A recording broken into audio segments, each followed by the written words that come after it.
आप में से बेशुमार यहाँ पर नौजवान बुजुर्ग भाई, उनको मैं जाती तौर पर जानता हूं, और आपकी जो कैफियत है कि दियारे गैर में आप जिस तरीके से शबाना रोज मेहनत करते हैं, कोई डॉक्टर है, कोई इंजीनियर है, कोई बहुत बड़ा उनका स्टोर हाउस है, मेहनत कश है।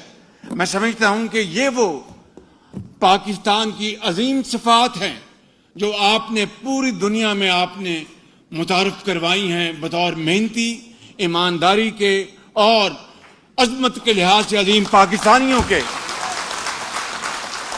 तो मैं चाहता था कि मैं अपनी बात आगे बढ़ाने से पहले इशार आपके खिदमत में पेश करना चाहता हूं। वो एक शाम जो परदेश में उतरती है, तुम्हें खबर ही नहीं दिल पे क्या गुजरती है।